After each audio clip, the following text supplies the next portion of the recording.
está aqui ao lado do seu sonzão ou do seu radinho.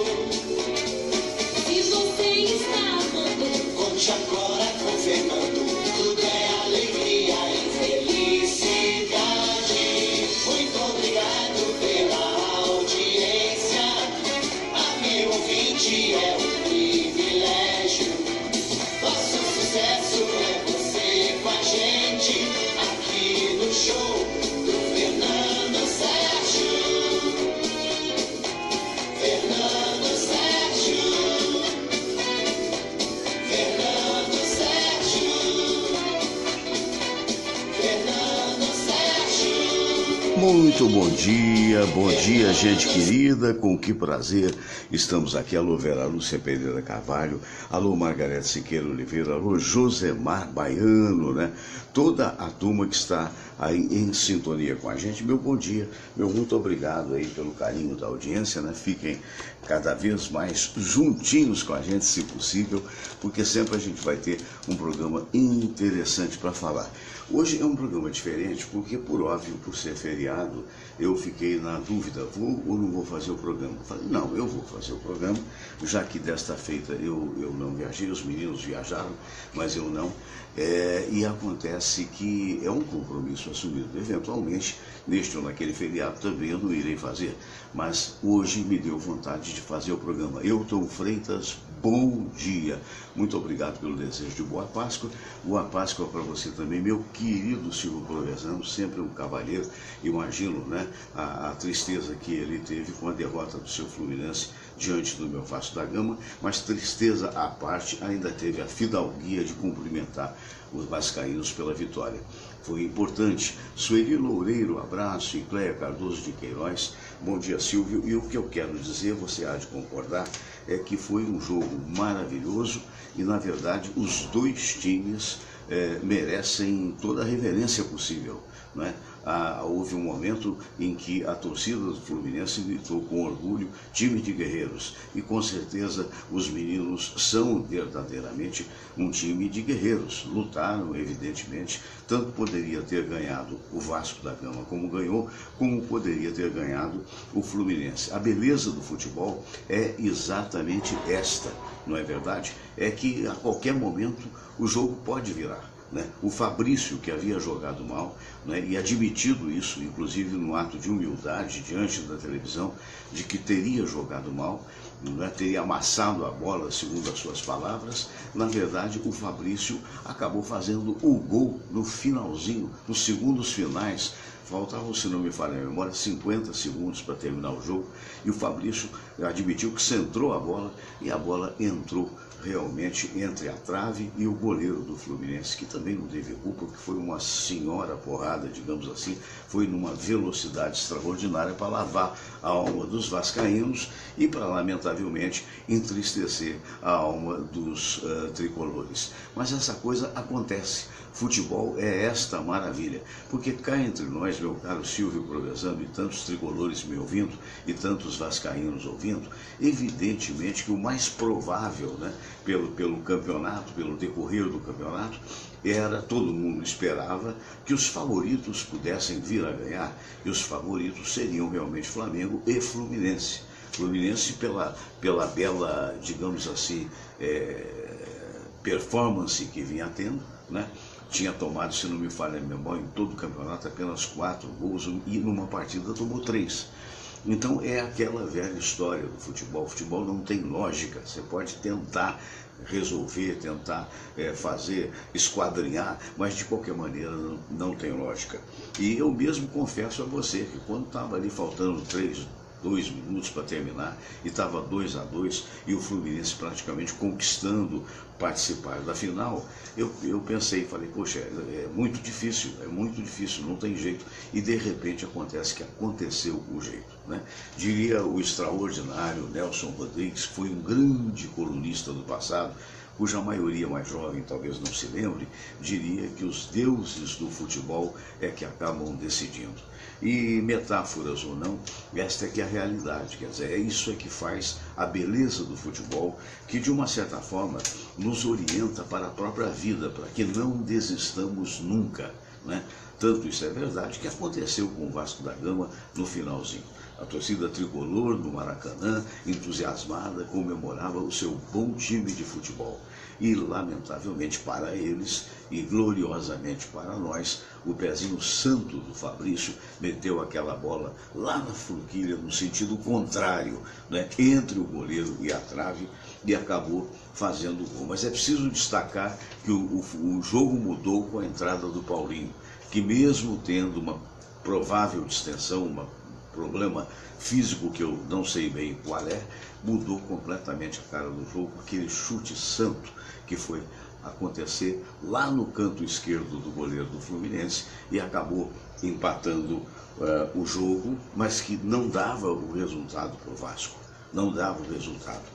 Na verdade, agora teremos uma final entre Vasco e Botafogo, a chamada improvável final. Todos os comentaristas, aqueles que sabem de futebol e que imaginam saber de futebol, diziam que a final ia ser entre Flamengo e Fluminense. E não é que na hora que devia ganhar, o Botafogo ganhou. Na hora que devia ganhar, o Vasco ganhou. E aí a final vai ser em preto e branco, vai ser entre Vasco e Botafogo. Esperemos que ganhe o melhor, né? É claro que eu vou torcer pelo meu Vasco da Gama, quero cumprimentar a todos os vascaínos, em particular também meu amigo Áureo Ameno. Isso aí faz parte. Também dizer para os outros que são coisas que eu não entendo. O Flamengo, por exemplo, derrubou toda a sua equipe técnica. Eu acho uma grande bobagem, né? Robson Caetano é tudo que eu não conheço pessoalmente, apenas uma vez falei ao telefone, quando eu queria na rádio entrevistar o presidente de então, que era o Eurico Miranda, há muitos anos atrás, muito antes da queda dele, depois da volta dele, e então é a única proximidade que eu tenho, mas todos dizem que é um grande diretor de futebol, foi diretor do Vasco, foi diretor também, se não me falha a memória, do Fluminense, não tenho certeza, alguém pode me informar, mas também estava no Flamengo. Então, quer dizer, o time, que loucura, que bobagem, que paixão é essa, não é? O time do Flamengo perdeu de 1-0, poderia ter empatado, poderia ter até vencido, né? Se a bola entrasse, a bola não entrou. Agora, por que a bola não entrou? Cai todo mundo e às vésperas de outra competição da Libertadores, é um negócio que mostra a paixão, não com relação especificamente ao Flamengo, com relação ao futebol brasileiro, né? Nós somos meio que imaturos nessa história. Está aí o Silvio Provenzano prontamente respondendo que o Robson Caetano também foi diretor de futebol do Fluminense. Quer dizer, é um diretor profissional, né? E que provavelmente deva ser bom.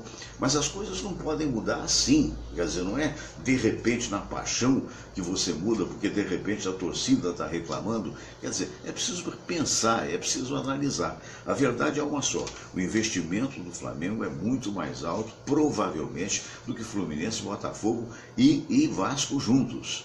E não está realmente resultando. Então é problema de gestão. Quer dizer, a gestão no caso demite quem? Demite os técnicos. Quer dizer, mas meu Deus do céu, não foi ela mesmo que admitiu? Não foi ela mesmo que trouxe com aplausos o Paulo César Capejani, que é um craque do passado? Quer dizer, não dá tempo ao tempo. Eu sei que a essa altura do campeonato, chateado, muito rubro-negro deve estar dizendo, mas não ajeitou, não sabe nada e tal. Isso faz parte da paixão. O gestor, aquele que dirige, não pode ter paixão. Aquele que dirige tem que ter o seu coração, digamos assim, apacentado, né? Apaziguado, para poder dirigir bem. Infelizmente, aparece que esse negócio de moderação não está havendo por lá. Eu sei, o Marcelo Veloso dizendo que o Rodrigo Caetano no Vasco agora, não sei se haveria necessidade, mas é uma possibilidade. Você vê o Zé Ricardo está fazendo um belíssimo trabalho, ele que foi injustiçado no Flamengo, está fazendo um belíssimo trabalho no Vasco, ainda que pese que eventualmente possa errar, né? Na última partida da Libertadores ele não foi bem nas substituições, no entanto ontem foi brilhante. Então é tudo uma questão de posicionamento, de ponto de vista. É aquela velha história, se a bola cobra-se uma falta, a bola bate na trave e sai, o cara é uma besta. Se a bola bate na trave e entra, é bestial, como se diz lá em Portugal, do meu amigo Jorge Trigo, que está nos vendo, quero mandar um abraço lá para Lisboa. Então é aquela bobagem, quer dizer, gente do céu, o resultado primeiro, que eu estou falando do Botafogo e do Fluminense, foi um resultado em que no segundo tempo o Botafogo se defendeu e fez muito bem, porque do outro lado tinha um time de estrelas, do outro lado tinha um time pago a peso de ouro, do outro lado tinha um time com a maior torcida em campo, e o Botafogo conseguiu, com competência, não permitir que o gol fosse feito. Né? Em função disso, o que aconteceu? Não é? Aconteceu assim, está lembrando o Marcelo Veloso, que realmente eu tinha me enganado. Eu queria entrevistar o Roberto Dinamite, que de fato entrevistei certa feita, e era o Rodrigo Caetano, que era o diretor na gestão exatamente do Roberto Dinamite. Uma lembrança, um abraço e muito obrigado, até fui atendido de maneira cordial, muito obrigado por todos. Mas na época foi por telefone a entrevista, eu não tive nenhum contato pessoal com um ou com outro. Mas o que eu quero dizer é isso. Então, muitas das vezes, a questão da derrota ou da vitória é uma questão, como se diz, de detalhe. Isso em qualquer tipo de jogo. Eu tenho amigos que não gostam de futebol, que não gostam de esporte. Eu respeito, mas não entendo, porque o esporte é lúdico, o esporte ele resgata pessoas das camadas sociais, lamentavelmente, mais inferiores, não no sentido de inferioridade, mas no sentido de pouco dinheiro, pouco dinheiro, como se diz. Então é aquela história, meu Deus do céu. E no meu entendimento, o futebol, a exemplo do vôlei, a exemplo do basquete, mas nenhum outro esporte, a meu ver, é como o futebol, ele representa a vida. Quantas vezes você está meio que desanimado, quantas vezes você acha que não dá, como eu achei, faltava 2 minutos, Samira, flamenguista, tadinha triste, na derrota do dia de ontem, passou pela sala, e eu disse, olha, não dá mais, infelizmente vai dar o Fluminense, e seria uma bela decisão, é só uma decisão, claro que eu estaria hoje triste, de cabeça cheia, de cabeça inchada, mas o tempo perdoa, segue em frente. Eu não consigo depreciar o meu adversário, em circunstância alguma. Tem amigos que brincam, fazem a zoação e tal, mas eu não faço isso. São entidades centenárias. Né? Outro dia um amigo querido disse, eu não consigo entender porque mudam as pessoas, mas o símbolo é o mesmo, a paixão é a mesma, o amor é o mesmo. Né? Então é aquela história, quem é vascaíno é vascaíno, quem é tricolor, quem é Flamengo é Flamengo, e quem é Botafogo, e assim sucessivamente com relação aos outros times que estão por aí. Né? E é bonito, como diria o Gonzaguinha, a vida é bonita também, é bonito de se ver. Então ontem foi mais um capítulo no futebol do Rio de Janeiro, que por certas vezes não foi muito prestigiado, não foi muito visto, na maioria das vezes nos campos de futebol, muito pela dificuldade financeira, pelo desemprego, por esse péssimo governo estadual que nós temos, por esse péssimo governo federal que, meu Deus do céu, claudicante, hoje prenderam quase todos os amigos que estão fora do governo do Temer, com suspeição de corrupção nos portos do país, com levar din-din, levar dinheiro. Existe até um outro termo, na época do PT era mensalão, agora é mensalinho, e a gente fica se perguntando se o mensalinho é porque é menor ou por que é mensalinho, porque de repente estava escondido. Então até isso houve até isso, e ontem o Temer dizendo, aliás o líder de governo estava falando há pouco da candidatura do Temer de volta, né, o retorno, meu Deus do céu. E aí até o Paulo Artung, que é diretor do Espírito Santo, governador, não foi à cerimônia que o Temer estava em Vitória, inaugurando o aeroporto de lá, o homem não foi. E diz que apoia as investigações. A Polícia Federal, ela prendeu, acredito que preventivamente, alguns dos amigos mais diletos do presidente Temer, que agora vão ter que provar inocência. Né? De qualquer maneira, é uma situação que a gente está vivendo. E essa situação reflete na economia. Eu concordo com o Paulo Artung, que é o governador de Espírito Santo. Não vou levar comemoração de aeroporto se eu não posso pagar a passagem de avião. Quer dizer, a maioria agora deu um retrocesso a partir de muitas coisas, de muitos problemas, e não só do governo, também da crise mundial. De qualquer maneira, é aquela história, houve esse fato e esse fato vai repercutir, você vai ver nos noticiários todos que vão falar com muito mais propriedade disso. Mas o programa de hoje é um pouco diferente, viu, Sandra Gueraldi? Abraço para você, querida amiga de tantos anos, colega da minha mulher na Universidade Estácio de Sá, e uma amiga querida que eu sei, ela e eu, por que não, guardamos no coração, né? De qualquer maneira, o importante é que hoje é um dia diferenciado, você não acha? Hoje é um dia diferenciado. Ah, mas é feriado, embora esteja alguém batendo alguma coisa na vizinhança, não devia, mas tá. Eu sou egresso de uma época em que eu já estava no rádio, né, porque eu sou, há muitos anos eu estou no rádio. Eu sou egresso de uma época em que na Semana Santa as emissoras de rádio só tocavam música clássica. Quer dizer, o respeito religioso era tão grande que havia isso lá no interior das Minas Gerais. Provavelmente isso não acontecia aqui no Rio de Janeiro, eu não sei, porque nessa época eu, nascido em Cruzeiro, São Paulo, vivia em Juiz de Fora, Minas Gerais. Eu tinha 16, 17 anos e me lembro, Semana Santa estava todo mundo de folga, porque menos o operador, coitado, porque na época não havia computador, e eles botavam então a música clássica, né, para você ouvir, essa coisa toda e tal. E obviamente sexta-feira então ninguém podia bater nada, ninguém trabalhava e tal. Mas foram tempos outros, de uma certa forma, positivos. Por quê? Porque, na verdade, houve a multiplicidade, se é que a gente pode falar isso, a multiplicação de religiões, as mais diversas, de visões as mais diversas, de um mesmo Deus ou de um Deus diferente. E até, também, por que não dizer, de uma certa forma, um crescimento discreto do ateísmo, né? E é por isso que eu queria convidar você para daqui a pouco, depois da oração, eu vou fazer uma reflexão, porque hoje eu não tenho convidados. Eu propositadamente não quis convidar pessoas para o dia de hoje, devido à dificuldade do dia, provavelmente eu receberia um não, e porque respeitando também as pessoas que estão descansando, que estão dormindo até mais tarde, e agradecendo aquelas que eventualmente estão me vendo. E a partir de alguns amigos que eu tenho que são ateus, e eu não sendo ateu, certa feita, a questão de 2 ou 3 dias atrás, eu resolvi invadir a madrugada fazendo uma crônica, meio que de improviso, para dizer por que eu, Fernando Sérgio, não sou ateu, né? E eu acho até que ficou legal, só que eu fiz algum erro, eu cometi alguma bobagem, e na verdade na hora de fixar essa crônica, depois que terminei, na hora de compartilhar, o meu dedinho deve ter esbarrado naquele momento excluir, e acabei excluindo isso.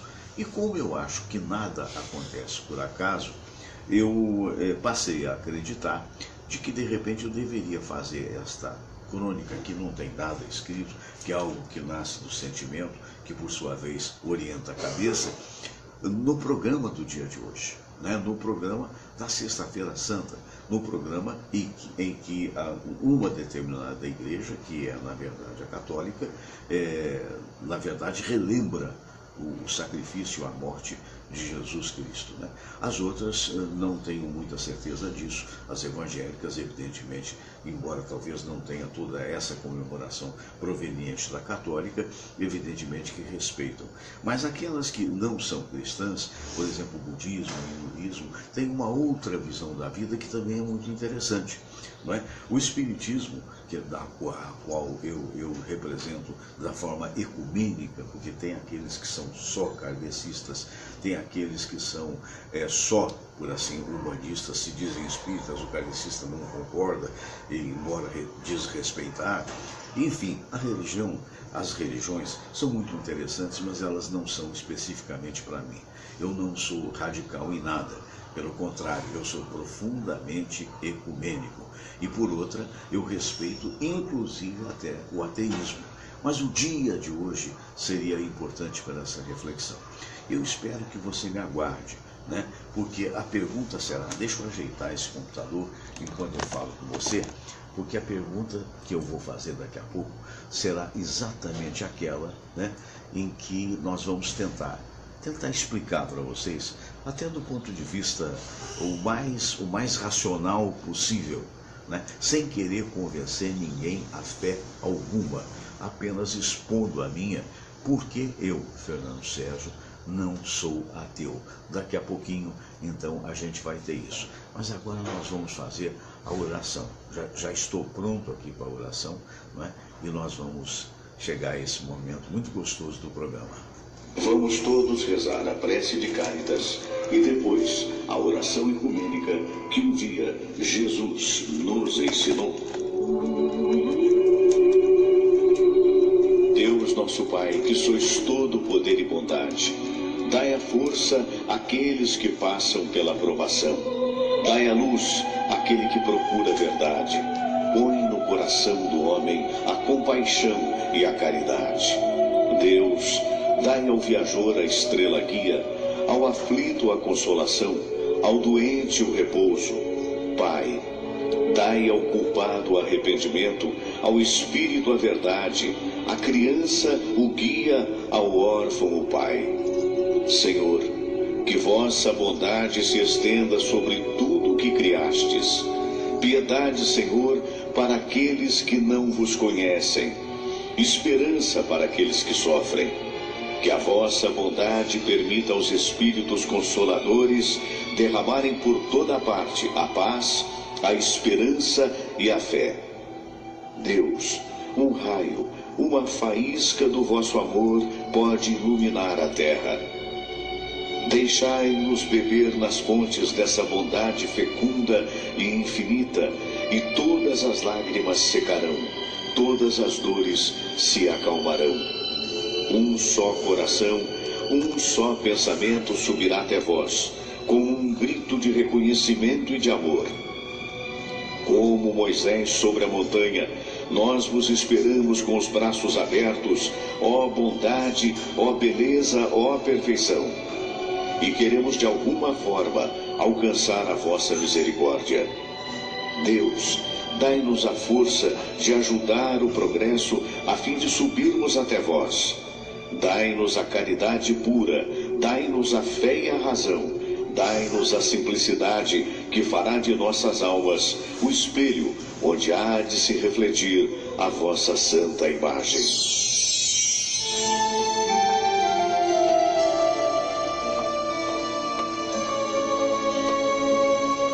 Pai nosso que estais nos céus, santificado seja o vosso nome.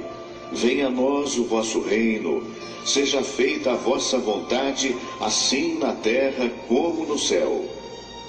O pão nosso de cada dia nos dai hoje.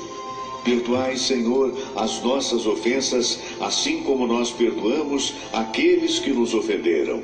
E não nos deixeis cair em tentação, mas livrai-nos de todo o mal, porque teu é o poder e tua é a glória, por todo sempre. Amém. Então, daqui a pouco, né, como eu falei com vocês, alô Edu Tamaki, um abraço, prazer em rever o amigo querido. Daqui a pouco eu vou estar dizendo para vocês aí porque eu, Fernando Sérgio, não sou ateu. É a crônica que eu pretendo reeditar, talvez até se o Papai do Céu me ajudar com um pouquinho mais de brilho.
assim em prece, minha alma cresce aos olhos de Jesus.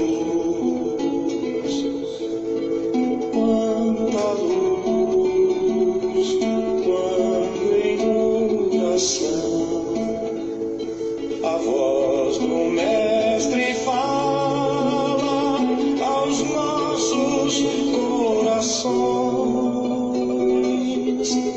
Quanta luz descendo sobre nós. Quanta luz, quanta luz.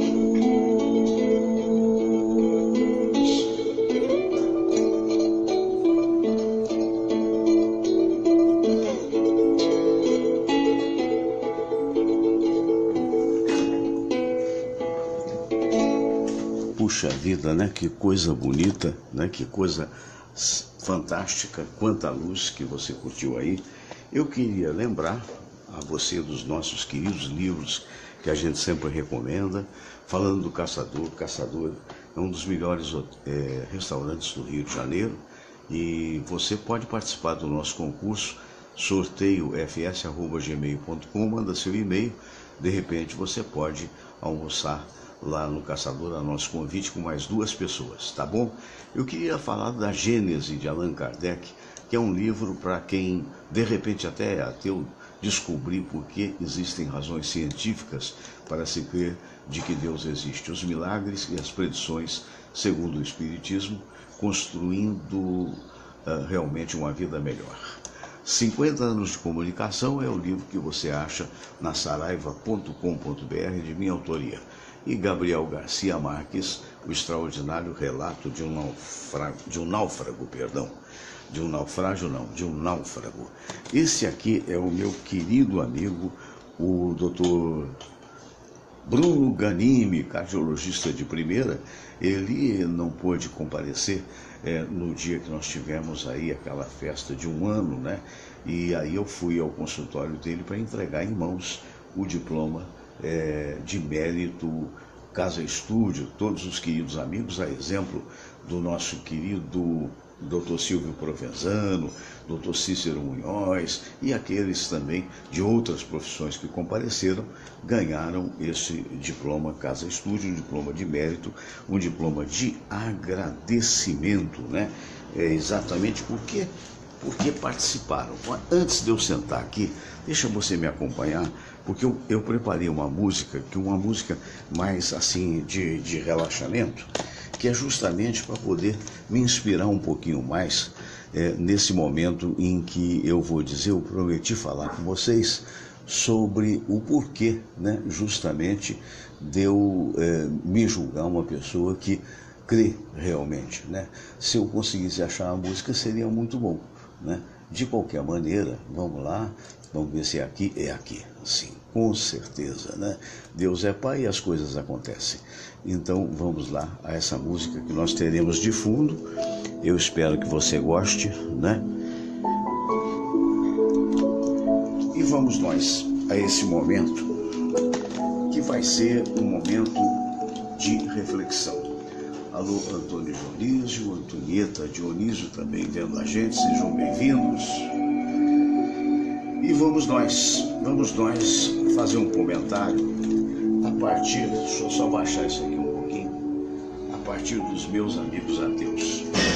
Eu tenho muitos amigos ateus, não são tantos, não são muitos. Houve exagero da minha parte, eu estava prestando atenção em uma coisa e fazendo outra, e quando isso acontece a gente pode errar. Antonieta Dionísio, Luciana Xavier Pacheco Miranda da Silva assistindo, muito obrigado.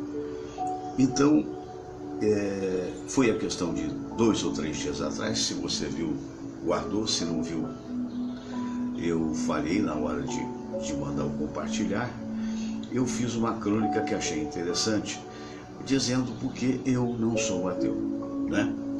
Mas também não sou religioso, do ponto de vista de seguir esta ou aquela ordem religiosa, não. Eu sou fundamentalmente espiritualista, com base, digamos assim, no espiritismo kardecista. Tive uma passagem à época pela Sociedade Espírita Ramatiz e sou, digamos, um teórico espírita, mas na verdade sou ecumênico. O que quer dizer? Eu não acho que uma só estrada, seja ela religiosa ou não, ela conduza a todas as soluções da vida, mas a estrada em si é importante, porque ela sempre conduz para algum lugar. Tânia Marias nos vendo, Boa Páscoa, Tânia, Walter Silveira também. Então, a religião, no meu entendimento, qualquer que seja ela, é uma estrada que conduz a um determinado lugar e queira Deus que esse determinado lugar seja um bom lugar. Não é verdade? É o que nós todos esperamos. O grande problema é quando você está numa dessas estradas e você acha que a sua estrada é a única e deprecia todas as outras. Mesmo que seja numa falsa modéstia ou dizendo uma falsa humildade, seria melhor dizendo, não, a minha é a verdadeira, eu sou o povo de Deus, os outros não, mas eu peço por eles, mas no fundo os deprecia. Isso tem sido, a meu entendimento, a causa de todos os males da humanidade. Basta você estudar a história, basta você ver que as grandes guerras foram feitas a exemplo do nazismo contra os judeus, né? A exemplo do que hoje existe lá na Palestina, Palestina contra os judeus contra palestinos, né? A exemplo da intolerância entre as religiões, seja católica para com, algum tempo atrás, no passado, para com os protestantes, para com os evangélicos e vice-versa também. Então tudo isso, quer dizer, a ausência do que Jesus nos disse nos nossos corações acaba trazendo os problemas. Aí provavelmente alguém muito, digamos, religioso vai dizer, mas como? Se eu creio em Jesus, né? Como eu poderia estar com ele ausente nos meus corações? Porque se você não é capaz de amar ao teu próximo como a si mesmo, evidentemente você está ausente. Você repete que nem papagaio tudo aquilo que o padre fala, que o pastor fala, que o médium fala, enfim, mas você não age da forma que deveria agir, compreendendo. Se você estudar a história do Cristo, a história de Jesus principalmente, você vai ver que um dos primeiros momentos que ele mostrava a sua energia, a sua força, é quando iriam o povo, né? Fala-se até o povo ignaro. O que é isso? O povo ignorante iria apedrejar a prostituta. E ele se pôs na frente e disse, atira a primeira pedra àquele que nunca pecou. Pecar é errar. Errar faz parte do ser humano. Nós somos imperfeitos. Nós todos erramos, diuturnamente queremos consertar, mas ter consciência do erro é importante para não repeti-lo. E essa autoridade em defesa da prostituta, que é tão criticada por determinadas religiões.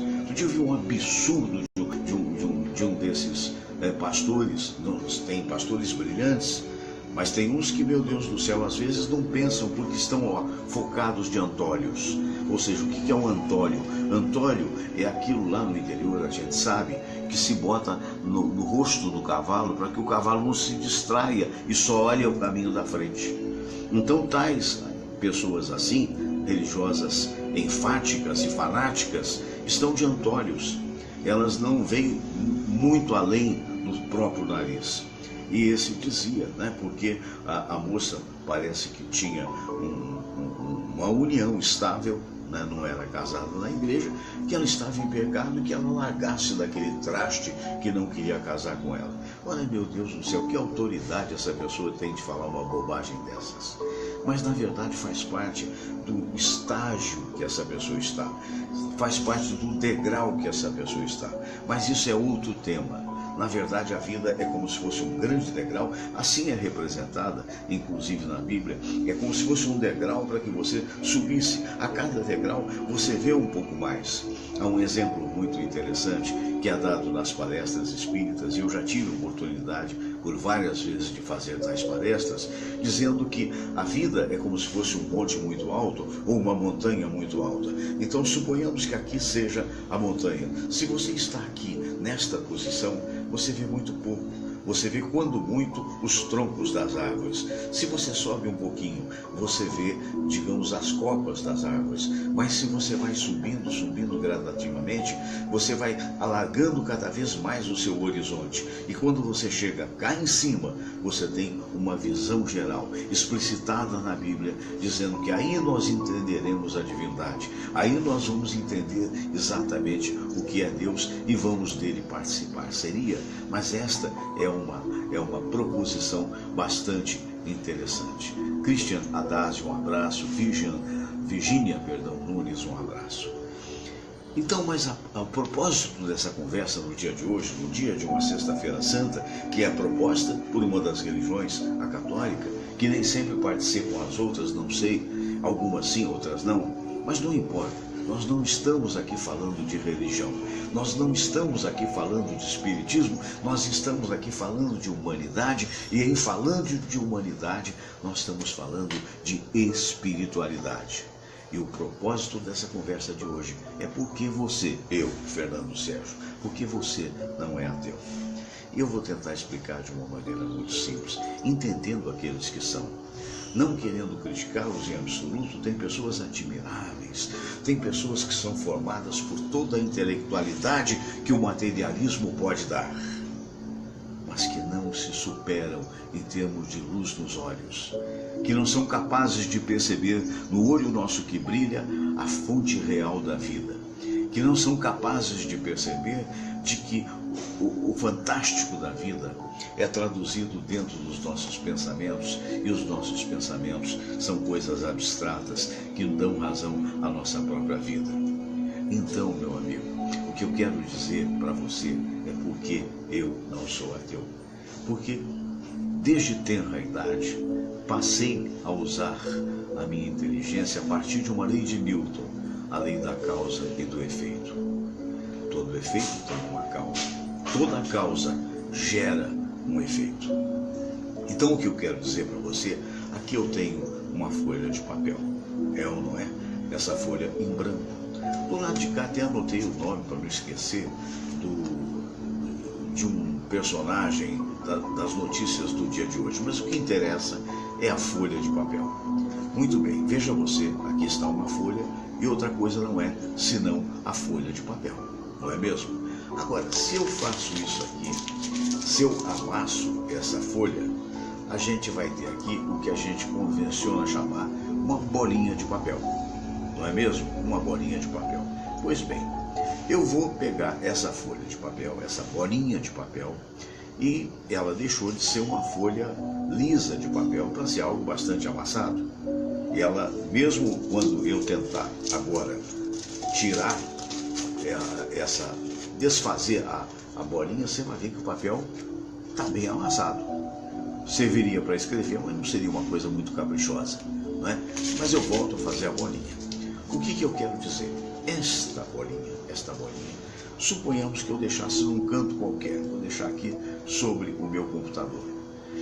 Se eu passasse aqui fazendo um programa para você mais 15 minutos, mais 30 minutos, se eu tivesse condições de passar 4 horas e você tivesse paciência, meu Deus do céu, não farei isso, por favor.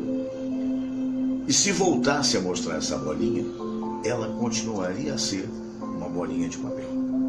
Se eu desmaiasse, se eu morresse, e de repente o apartamento estivesse sozinho, não é fato, mas se tivesse assim, eu seria levado, enterrado, essa coisa toda, e alguém, provavelmente, se esse apartamento ficasse fechado, alguém esqueceria da bolinha de papel.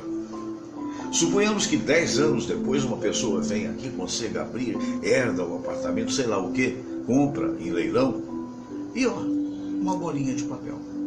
O que eu quero dizer é que a bolinha foi feita hoje. 10 anos passados, essa bolinha continuaria a ser bolinha de papel. Quando é que ela deixaria de ser bolinha de papel? Quando houvesse uma mão, desculpe, não é uma mão fruta, eu fiz um cacófito, na verdade, quando houvesse, fica mais elegante, a mão, né? Esta mão, essas duas mãos, para poder abri-la, ela voltaria a ser o papel enrugado, não é mais diferente, não é mais uma bolinha. Por trás dessa mão tinha que haver decisão. Por trás da decisão tem que haver uma inteligência. Para simplesmente desfazer uma bolinha de papel, tem que haver uma inteligência. Imagine quantas inteligências tem de haver para fazer um celular desse que nós todos hoje temos à mão. Mais sofisticado, menos sofisticado, mas não importa. Quantas inteligências foram necessárias para criar, por exemplo, a filosofia da psicologia, que de repente não tem a percepção da criação. Sabe que teve criadores, foram criadores humanos, de uma certa forma se torna ateia, porque de repente pensa da seguinte maneira: não, o que existe é o ser humano, mas o ser humano não basta. Se nós estamos falando de sofisticação, se nós estamos falando da câmera que de repente capta a minha imagem e traz na sua tela, no seu ecrã, como se diz em Portugal, a minha imagem, se nós estamos falando dos computadores que permitem que isso aconteça, se nós estamos falando de tanta coisa extraordinária criada a partir do nada pelo ser humano ao longo das muitas gerações, e o que realmente criou essas coisas, senão a inteligência? Ou seja, a causa e o efeito. Toda causa tem um efeito. E essa causa se chama inteligência. Ora, por que eu não sou ateu? Porque eu vejo o que eu sou, ainda que seja relativamente pequeno, em todos os níveis, em todos os sentidos. Pequenino eu sou. Mas que coisa extraordinária poder me beliscar e sentir, que coisa extraordinária poder ver, que coisa extraordinária poder ajudar, ainda que tão limitado. Que coisa boa se um dia eu crescer tanto que possa ajudar a muitos, coisa que ainda não posso fazer. Que coisa boa se eu puder ver a minha vida como se fosse um poema que nem sempre foi aquilo que eu esperava, mas que na verdade me deu oportunidade tanto de crescer, de amar, de fazer filhos, mesmo que filhos não tivesse. E por trás disso, a inteligência. A inteligência para fazer os dentes, a inteligência para fazer o nariz, para fazer os olhos, para fazer o ar que eu respiro. Como o materialista pode ser materialista se ele não percebe que ele só vive pelo ar que ele não vê? Mas eu entendo.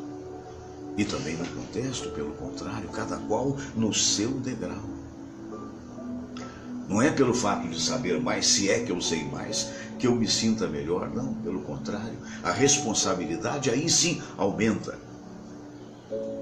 Eu gostaria de falar da vida, sempre da vida. Porque diria Gonzaguinha, como de fato diz, nos versos maravilhosos de grande mestre da música popular brasileira, porque a vida é bonita, é bonita, é bonita. Apesar das dificuldades, apesar dos problemas, não é, Luciano Gomes? Apesar de todas as coisas que a gente passa, pelos percalços, mas cada um per si é uma forma de aprendizado. Então, para mim, é impossível ser ateu.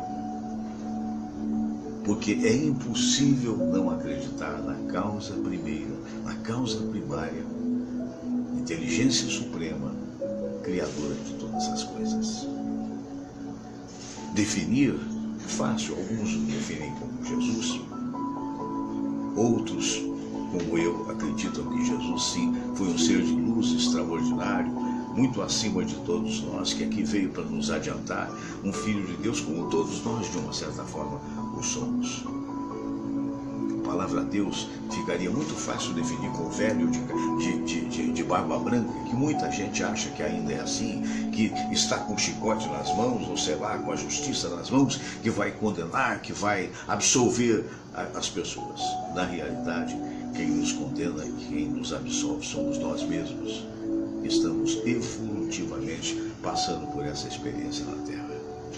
Eu não tenho a menor dúvida de que outras vidas virão. Aliás, na verdade, de repente alguém do outro lado diz: não, eu acredito que a vida é uma só. E eu vou dizer que você tem razão. E a vida é uma só, ora na vida física, ora na vida espiritual. Até porque todos os pensamentos, inclusive do mais ateu dos ateus, e são espirituais. Então, está dada a explicação.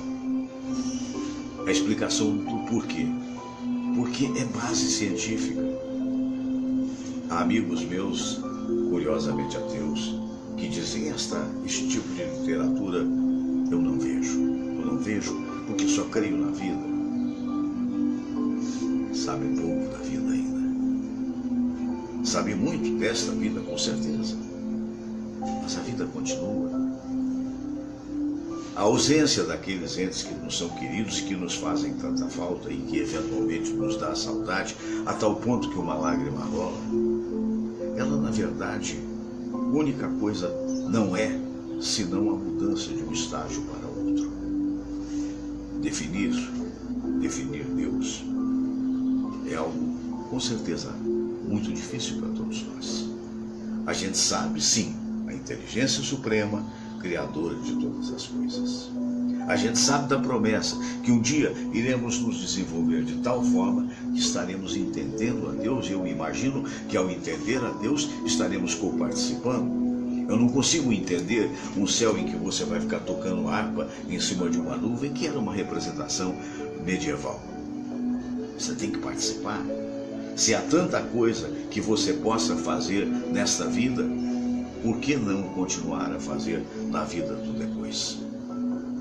Na realidade, então por que morremos, Fernando? Meu Deus do céu, esse nosso corpo é finito. Esse nosso corpo é mutável. Não adianta os milionários da Califórnia se colocarem em baldes de gelos, é uma maneira alegórica de falar, que são máquinas sofisticadíssimas para tentar acordar depois. E a pergunta é o seguinte: você vai acordar com que aparência? Não é mesmo? Eu, Fernando, que já vivi tantos anos, sei a aparência que tive quando tinha 20 e poucos anos, 30 anos. E sei a aparência que tem hoje. Por mais que gentis amigos cheguem para mim e digam: ah, você é um garotão. Não é verdade. Não é verdade. As marcas do tempo, mais ou menos, vão mostrando que a gente mudou. E que o corpo, evidentemente, à medida que os anos vão passando, o corpo vai se definhando. Então, a alma precisa sair, porque ela requer aquilo que ela tem, que é o eterno. Ela requer, evidentemente, a sua condição perfeita. Nós sabemos, espíritas, que existe o perispírito, que na verdade digamos, como se fosse uma ligação, né, entre a parte etérea e a parte física. E é ali que abriga verdadeiramente a inteligência. Ali que abriga verdadeiramente o ser único. E aí, este ou aquele técnico limitado ao materialismo não sabe nada. Ele sabe da utilização do cérebro, mas ele não sabe da mente espiritual. Pelo contrário, inclusive nega a mente espiritual. Ele vai fazer que nem Tomé, ou para a religião católica, São Tomé: quero ver para crer. Ele quer botar a mão na chaga de Jesus para ter a certeza de que o prego atravessou a mão. E na verdade nem foi aqui, foi aqui. Não tem lembranças, nega as próprias lembranças do passado.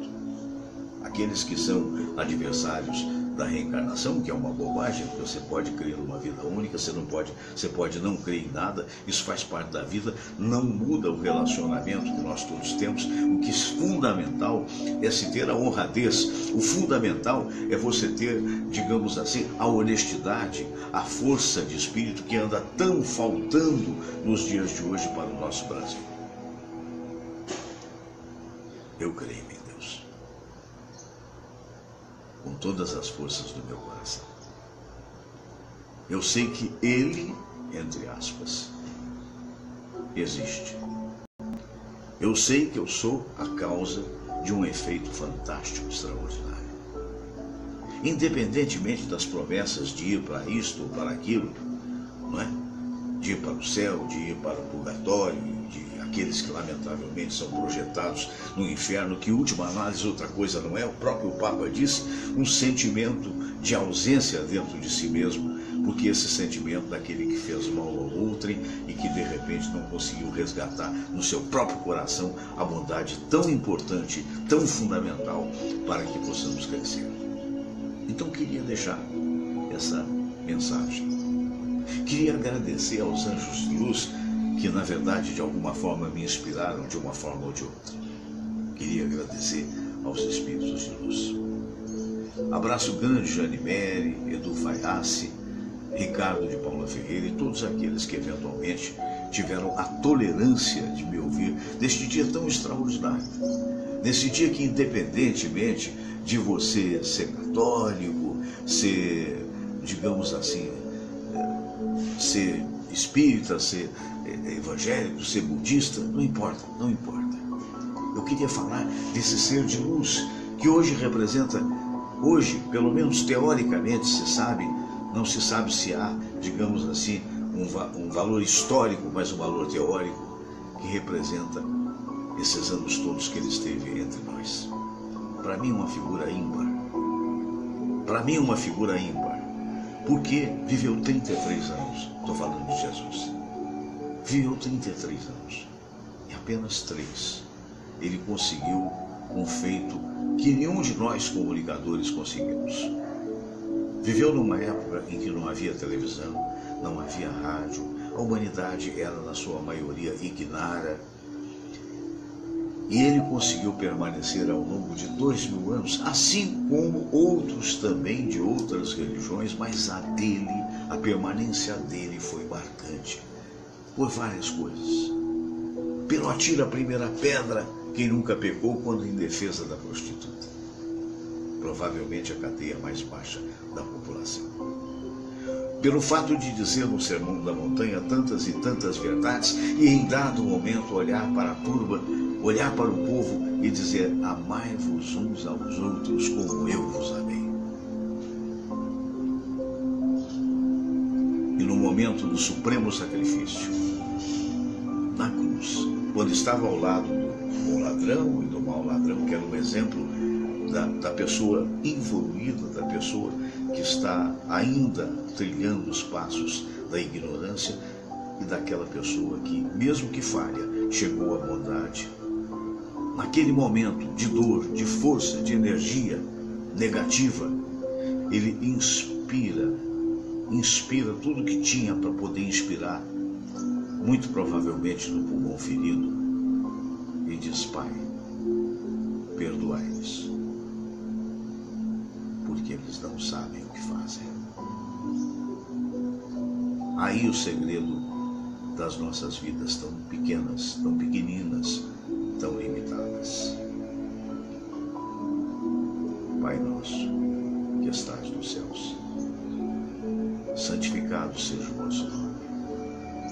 Venha a nós o vosso reino. Seja feita a vossa vontade, assim na terra como nos céus. O pão nosso de cada dia nos dai hoje. Perdoai, Senhor, as nossas ofensas, assim como nós perdoamos aqueles que nos ofenderam. E não nos deixeis cair em tentação, mas livrai-nos de todo mal, porque tua é a glória por todo sempre. Somos andarilhos, estamos no caminho, não importa se ateus ou não. O tempo, muito provavelmente, estará a nosso favor, porque o tempo de Deus não tem tempo, mas para nós tem. E aqueles que não sabem hoje, haverão de saber. É verdade que muitas das vezes, por sofrimento, afinal de contas, quando erramos, sofremos. Mas todos iremos saber. Espero que tenha sido um bom programa. Desculpe se eu me estendi. Fique com Deus e que todos os nossos queridos amigos, ateus ou não, crentes ou não, tenham uma feliz Páscoa. Que o Papai do Céu possa abençoar a todos vocês. E sobretudo, que nesse momento que eu reverencio uma das minhas encarnações no Tibete, com aquela frase tão fantástica dos hindus, aquela frase que sintetiza: o ser que habita em mim saúda o ser que habita em você. Ou por outra, o Deus que habita em mim saúda o Deus que habita em você. Namastê.